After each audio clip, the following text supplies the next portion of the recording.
Okay. Yesterday we read a brisa regarding the difference between an Eved Ivri and Omev Rio. It says that an Omev Rio, Eden Nimkeres V'Nishnis. She's not sold by a father and sold a second time. So what's the inference? Bechlal the Eved Ivri, Nimka V'Nishne. But an Eved Ivri is sold more than once. Can be sold more. For Tanya, we learned the brisa. The Torah says, "Nimkar b'gneivoso." He's sold for his theft. If he's not able to compensate the person who gets from who he victimized, he's nimkar b'gneivoso. What's gneivoso? Gneivoso v'lo b'kfeilo, for the gneiva, but not for the knas, for the kefil. Double its value. B'gneivoso v'lo b'zmomo. He was found to be an eid zomein in regard to a person he had said somebody had stolen, and there was a verdict that he has to pay. And then he was found to be an eid zomein, a conspiring witness. We say kashazom la'slochiv. So conspiring witness treated like what? Like the person who he testified against. The person would have been sold into slavery. Do you sell the eid zomein into slavery based on kashazom la'slochiv? B'gnevoslo b'zmomo. Only for the theft, but not for being the conspiring witness, although it was relating to Geneva. Right, the Gemara over there in Marcos brings exceptions. The Mishnah only speaks about Ben Grusha Ben Chalutza. Right, Ben Grusha Ben Chalutza. That we say, because it says, Kashazam Lasus Lo Lazaro. It says, you only do to him what he conspired, but what about if it has an effect on his children? Because if he's going to be a Ben Grusha Ben Chalutza, what's the status of his children? Right? So you'd say, okay, it's limited to him. So he says, no, but again, it's not Kashazam. Because based on his testimony, the person he testified against, his children would have been Chalolim. So therefore, there's no way to work it out. Therefore, you give him Malkus. So, but it mentions of the Golus. Person testified of somebody killed inadvertently. Then it was found that he was conspiring. Also, because it's Hu Yanus. He should flee to the year Miklot. Hu v'lo zomimim. Similarly, it says Gnevoso v'lo bizmomo. But Gnevoso, what does Gnevoso mean? Gnevoso was singular. Kevan shenimka pamachas shuviyato rasher lemochro. If he sold once into slavery for his theft, he cannot be sold more than once. We'll see. We didn't get there yet. The Gemara now is going to define and refine what that means. So if you take it just face value, it means the man could have stolen 10 times over his lifetime. It's once he can be sold, not more than once. That's what the Gemara understands now. So the Gemara has. So we have a contradiction. Here it says that, and that's the reality in Omev Riyah. The father can only sell them once; he cannot sell them more than once. So similarly, it seems to be saying the same regarding David Ivri. Omer Rava no lo kasha. Kan b'nei v'achas, kan b'shtei genevos. For the same geneva, you cannot be sold twice. But if it's multiple thefts, you could be sold multiple times. We'll see in a moment. So Machlokes Rashi and Tosas had to learn over here. Let's take a look at Rashi. Rashi learns Kan b'nei v'achas, kan b'shtei genevos. B'nei v'achas, pam achas. Dim eno shova kol genevoso. Eno nimka b'shvil chetzio. L'chshiyotzi, yimoche b'shum chetzio. Here, person stole $1,000, and he himself is worth he's worth 500. So you sell him for 6 years. That covered the first 500. Then you sell him again for the second 500. That you cannot do. For the same theft, he cannot be sold for more than once. But multiple thefts, he stole multiple times. Each theft, and he is the equivalent, his value, the equivalent of the theft. He'll be sold for each time to cover whatever the theft was. So, well, we'll see in a moment.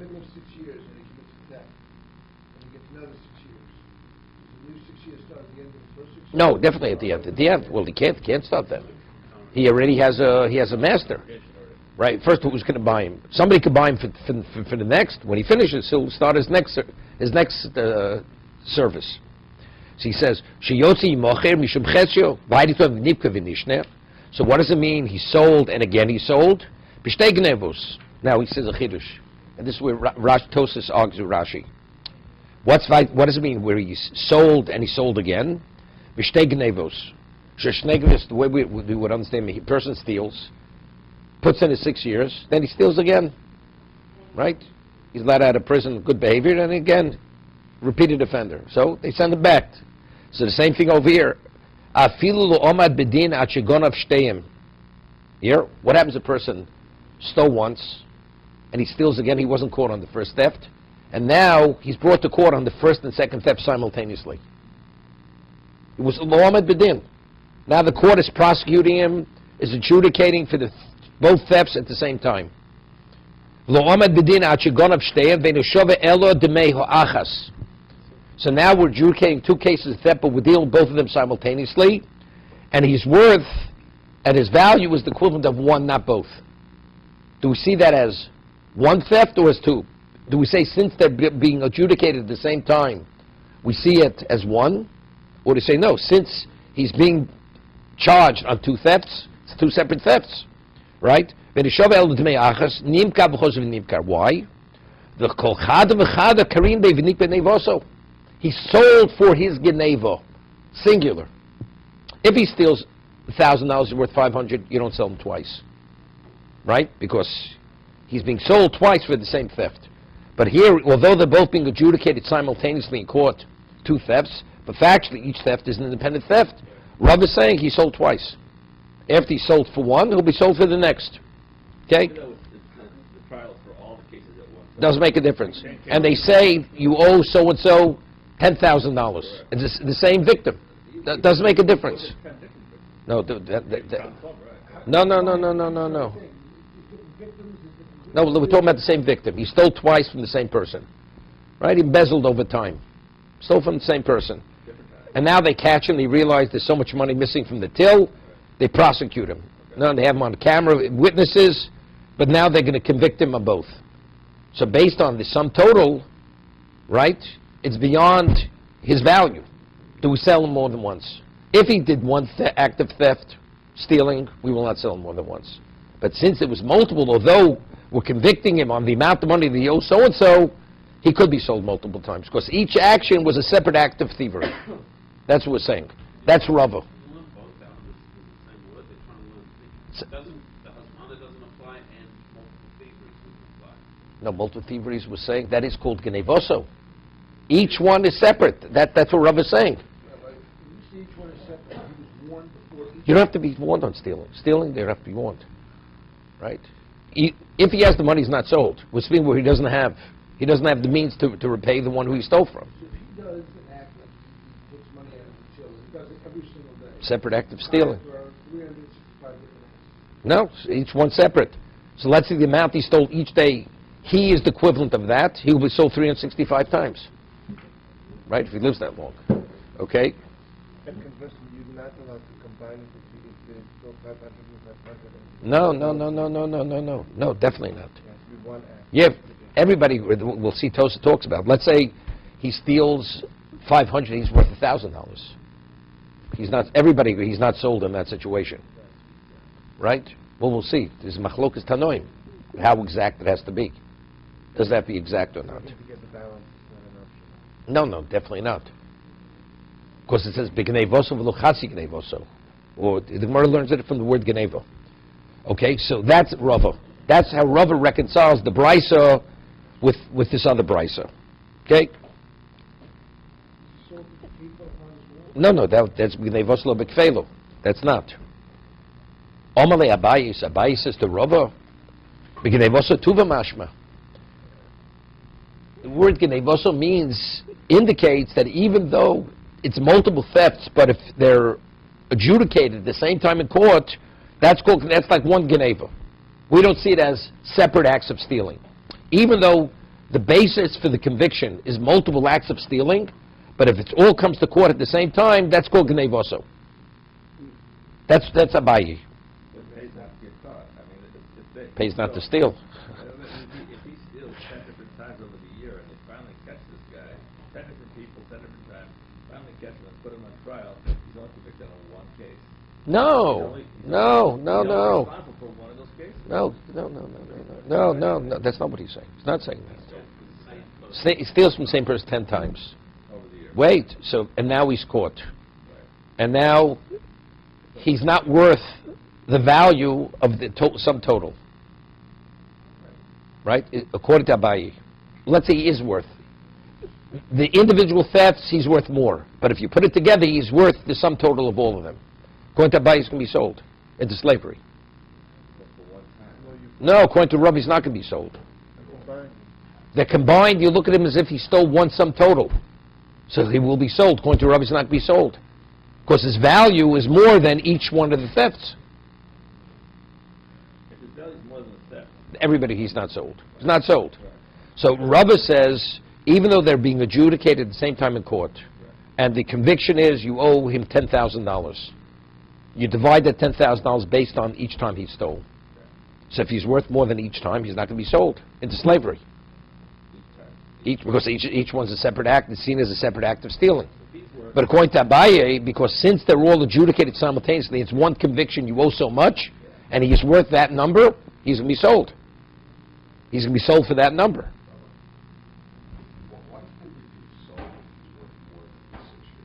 The Gemara says because it's based on it says Genevoso. You're not sold for Chatzi Genevoso. Or the other way, it goes, you're not sold for half of the value, and you're not sold, it has to be for the Geneva. Here, you're worth more than the Geneva. Right, but wouldn't it be better for the person... Has nothing, again, a person borrows millions of dollars, and then defaults, and he can't pay. Is he sold into slavery? Person's a mazik. What if a person is a damager? Deliberate damager. Is he sold into slavery? He doesn't have to meet... I understand, but you see, the Torah dictates when yes and when not regarding the thief. Right? So yes, if he's a damager, why? What's the difference? He's a damager or he's a thief? Why would the Torah be dictating this in this instance? The victim now has zero. It's irrelevant. The victim had him for 6 years to get some recompense for his... Zeres HaKosov. Zeres HaKosov. That's what Torah says. Torah is determining when yes and when not. Is the Abaye's position based on logic, or is he... No, but that's based on psukim, because he says the word Genevosa, we'll see Rashi. When we go through Tosas, we'll see he articulates Rashi very well. Then he explains why he disagrees. Just want to go through the Gemaras to be able to understand Tosas' difficulty with Rashi. You have to go a little further in the Gemara. So Abaye answers differently. Elar Abaye lo kasher. Kan ba'odam echad, kan b'shnei b'nei odom. If a person steals multiple times from the same person, and then it comes to court at the same time, right? That's considered one Geneva. That's Abaye. What about he steals from multiple people?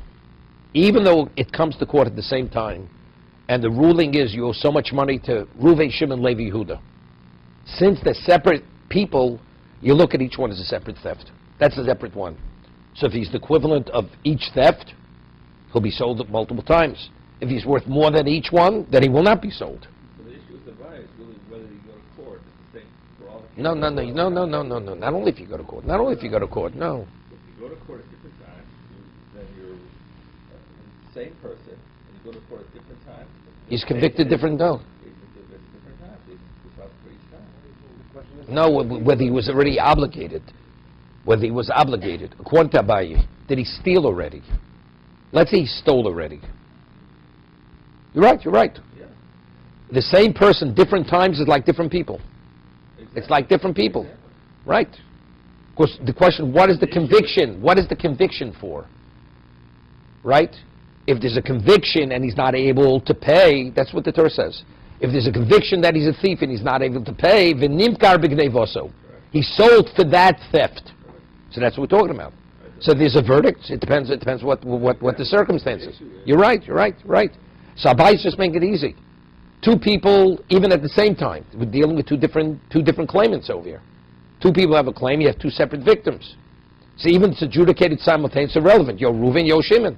So each one is a separate Geneva. You can't bunch them together.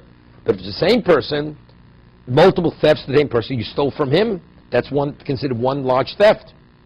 So so he will be sold. Turn it Rabbanon. Get. People own an asset. He steals that asset. He essentially steals from two people with the same asset. Doesn't make a difference. He owes each one $50. It's $100. But the only way it will equal 6 years, the mind is that. So does he work half? No, he will no. He will not be sold. Because you look at the liability. What is the level of liability? Two liabilities, one liability. No. He owes two people money. He owes Reuven 50, he owes Shimon 50. Doesn't make a difference what he stole. When you steal, do you look at the object, or you look at the financial liability? What did you steal? Right? We're talking liability. I stole from Reuven, I stole from Shimon. How did I steal from them? Because they jointly owned one object. But as a thief, who did I victimize? You victimize individuals. Just one other question, unless it's exactly the amount for 6 years, like more or less, less than service. Well, we'll see. That's next Bryce we're going to discuss now. Because it seems like the whole Torah is criminal is theoretical. Because nobody ever gets sold into slavery because it's never exact. Nobody ever gets convicted of murder because no one can ever, the judges ask the questions in such a way. It seems like it's all theoretical, it's not practical. Okay, we'll get there.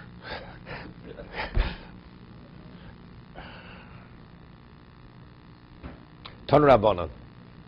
It says Genevo, Elef, V'shav v'chomesh meos. The stolen object was worth 1,000, and he's worth 500. Nimkar v'chozev v'nimkar. This is the Tanakama. He sold first for 50%, he's worth 500. The object was 1,000, so he sold first for half, 6 years. When he finishes the first sentence, they sentence him again, second time. Chozev v'nimkar. What about Genevo chomesh meos? What about the theft is 500? V'shav elef, and he's worth 500. Eino nimkar klal. Tanakam says he's not sold whatsoever. Not sold. Reb Leza Omer. Reb Leza says no. Im hoyu genevo keneged mem koro nimkar. If he's the equivalent of what he had stolen, then he's sold, right? So if the object is worth 1,000, he's worth 1,000, he's sold. Vim lav eino nimkar. But if not, he will not be sold. He has to be worth the exact amount. Now, it's interesting. 1 second. So over here, some people want to deduce from Rashi. You could say Rashi is not specific, but Rashi says over here, just go a little further. Oba Rava, so Rava says, Bo zachanu Reb Lezer l'chachomim. He says, although Reb Lezer is a minority opinion, but here he bested the chachomim. I mean, he's more logical than the chachomim saying, because you can't have it both ways. If he's worth more, the Chomer agreement, he cannot be sold. But if he's worth less, then he's sold twice. So we said Monavshach. Either Genevo means it has to match or it doesn't match. If it matches, fine. If it doesn't match, it doesn't match. Therefore, Rabbi Lezer says you can't have it both ways. So unless he's the exact value of the stolen object, he's not sold to slavery. Wait. The Maishno Genevo Chomesh Meos V'Shov Elef, Dei Nimkar. We said that if the theft is 500 and he's worth 1,000, he's not sold. Because it's Genevo. The Nimkar, right? Shove Elef Dei Nimkar. Why? The Nimkar Kulom Rachmano Lo Chetzio. When you sell the person, he has to be fully sold for the object. Hochanami Nimkar B'Genevoso. Omer Rachmano Lo Nimkar B'Chatzi Genevoso. Can't be for 50% of the theft. If Genevo means his total being. So the same thing. Genevoso means for the total amount of the theft. If it's not for the full total amount of the theft, he cannot be sold. So he won't be sold twice.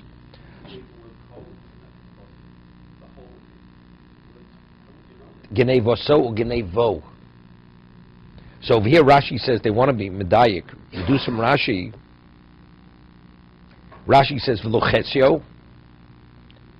Ki hashte sheshover schar avodas shonim pi shnayim b'gnevoso. We say the theft is 500, he's worth 1,000. So since over here he's worth twice the value of the theft, veino ein olav lavod elachetzion. So they say, what about he's not worth twice the amount? So therefore, he has no obligation to worth 50%. Right? He's worth more, isn't he? He's worth double. He's worth double. Right. Ki hashtu sheshov schar avodas shonim pi shnayim b'gnevoso vein olav lavod v'lo chetzio. No. Ki hashtu sheshov schar avodas sheishonim pi shnayim B'gnei vosa vein olav lavod el chetshon.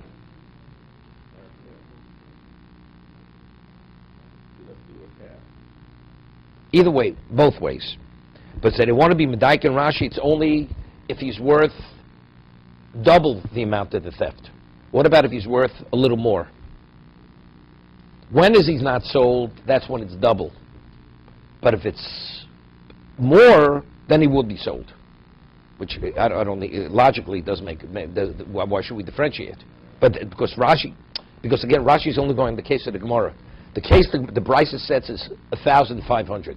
Either he's worth 1,000, the object is 500, or vice versa.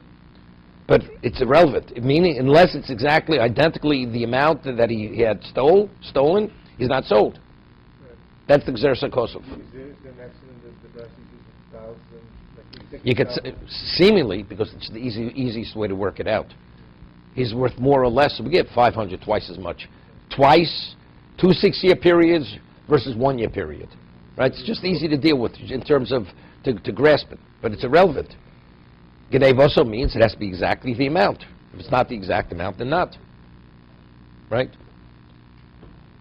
So how does Rabbi go back and say that the Chachamim versus the we go with majority and the Brisa is written down in the same. So I saw some Rishonim say, we'll address what Andrew brought up. See, the case of Hasra, the death penalty, that's not a question. Because that's up to the court. If the court wants to convict him, he convicts him. If they don't want it. It depends how they interrogate the witnesses. They could ask such detailed questions. If the witnesses can't answer, then the witness is disqualified. So that's the mission in Makos. One says, no, he did. He says, but you realize what you're doing, you're encouraging people to kill. By not convicting the witnesses, people are actually, they're going to commit murder. So you think you're accomplishing nothing. But what about this? So there's a Ramban. The Ramban says, although it says Luchetio means he's not sold twice. He will not be sold twice. But minimally, he says, you can't say the Torah presents a halacha where it has no relevance. He says, where do you find that a person is worth exactly the value of the theft? It's unheard of. So it has no relevance. I mean, Ben Soromor, we said Lohoyev Velosad Leos. So that's to study from it, to draw some moral lesson from it, or theological lesson. But over here, it's not reality. So Ramban says, no, he sold once. And whatever the victim gets out of him, he gets out of him. But why does he say that? Because you have to see it, the adulterous see it the same case. It's also shayla if it ever had relevance. But the same person. Yeah, but the Gemara doesn't say Eved Ivri, right? Because it could work out. Yeah, but how often could it happen? Okay, I'm just saying, this is the Ramban. So Ramban says definitely he should be sold once. The man can be fully compensated, so he's not fully compensated. So he won't be fully compensated. No. If he's worth more, that definitely not. You can't take a man that's subject to something which not. And if he refuses to pay? No, personal. If he has the... More than the asset. No, if he has assets, of course you take the assets. Take the assets against his will. Slavery, unless you don't have the assets. Only if you don't have assets. He's worth more than his body. His value as a slave. As a slave. You can ask. You take the Okay, let's go further. We'll get the full picture over here. Because this to understand Tos's question with Rashi. Umaftin osa bal korcho. Meaning we differentiate. An Eved Ivri, it's not you redeem him against the will. We'll see what this means. But Amivriya, you redeem her bal korcho against his will. Not a question, who's the his? Sover Rav Lamemer bal korcho da'odon. That you redeem the Amivriya against the will of the Odon. Yeah? Which is not the case by an Eved Ivri. Amivri, yes. So now what's the case? Rashi explains. If we're talking about Giroin Kesef, that you come up with the cash, with the value. So we had earlier that an Eved Ivri could buy himself, could redeem himself against the will of the master. He has to release it.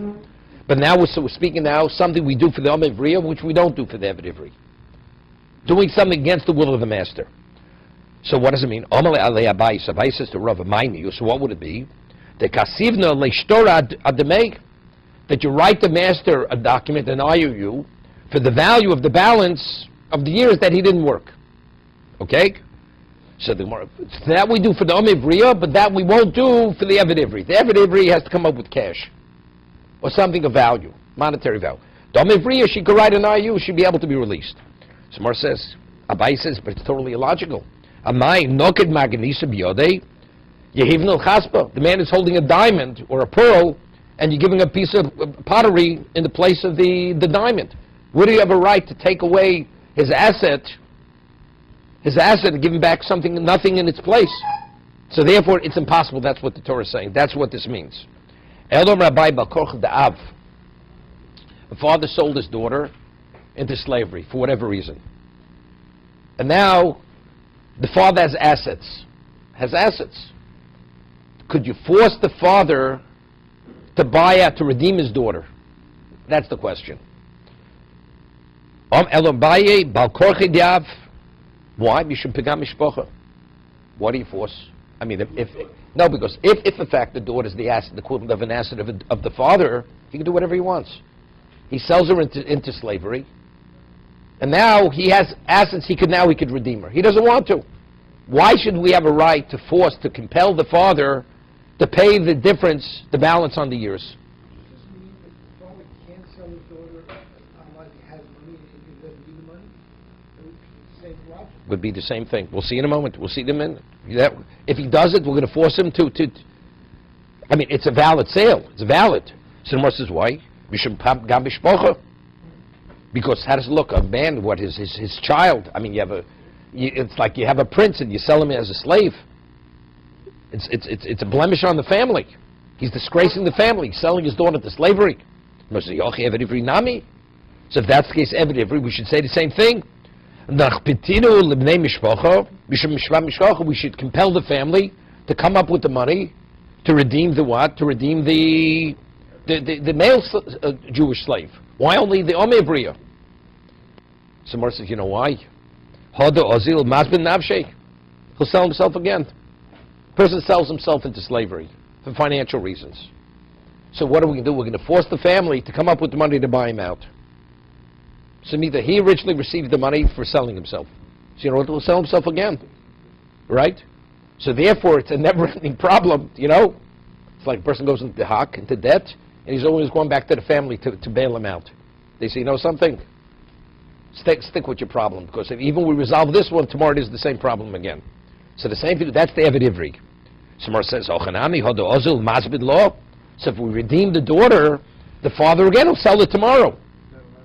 Wait a second, it's a machlokas. We have a machlokas tanoim, where the father could sell his daughter more than once. On that, the Gemara says, that the father cannot do. The first time he could do it, but not do.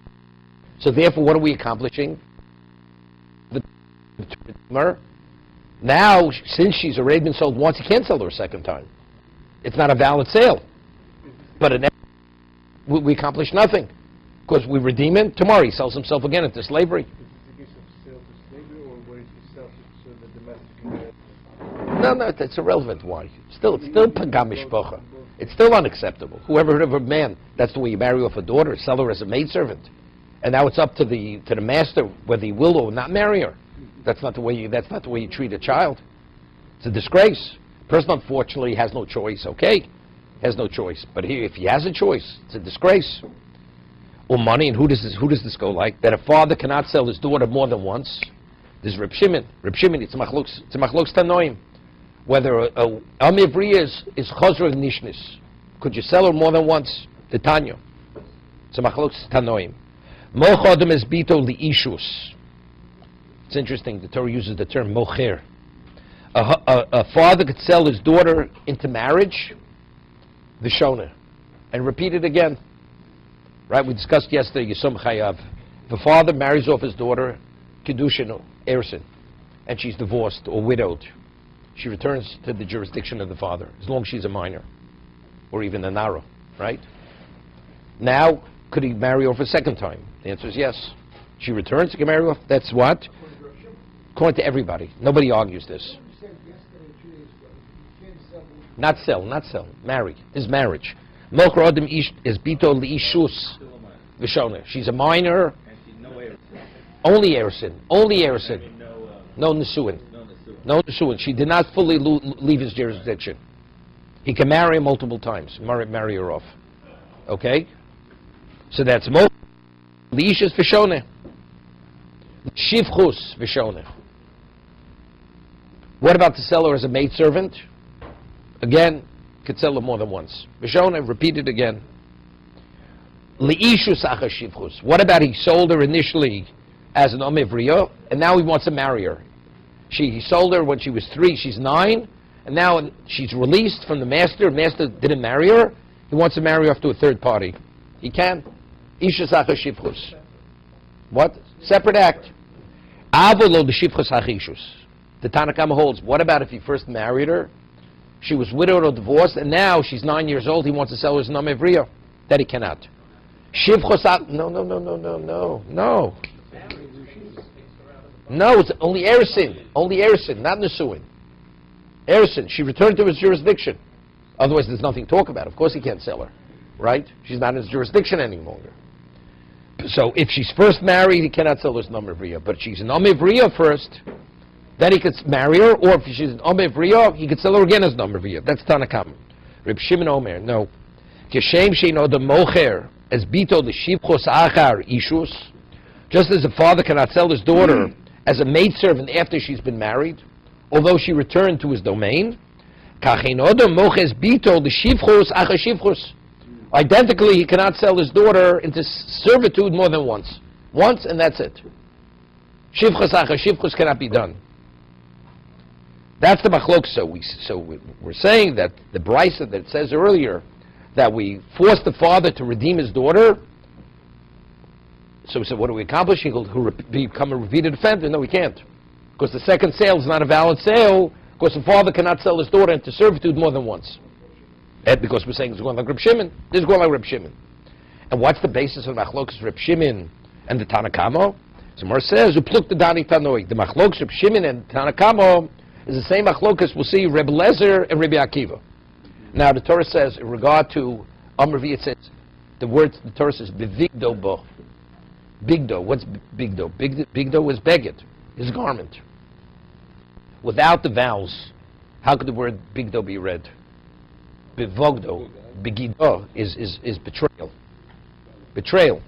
When a father sells his daughter into slavery, it's a betrayal. Is that the way you treat a daughter? So the question is, how many times could a father betray a daughter? Bevogdo bo, once, not more than once. That's one opinion. That's opinion, ain't shivchus achar shivchus. Person does it once, cannot do it a second time. But what about if you interpret bevigdo based on the reading? It's read bevigdo, kevon sheporas piras bigdo aleh. When a woman goes in, the Ashkenazic and Sephardic custom, by the Yekis, they put the talis over the chosan kala. Because it says bevigdo bo. He spread his garment upon her. Right? That's the basis for the custom. So once you spread the garment, you cannot sell her into servitude any longer. That's shivchus achar ishus. So although she returned to his domain, he cannot sell her again. Cannot sell her even for the first time into servitude. That's the machlokes Rabbi Akiva, Reb Lezer, we'll see whether it's yesh eim lemikro or it's yesh eim lemesoris. Is the halacha based on how it's read or it's how it's spelt? We'll continue.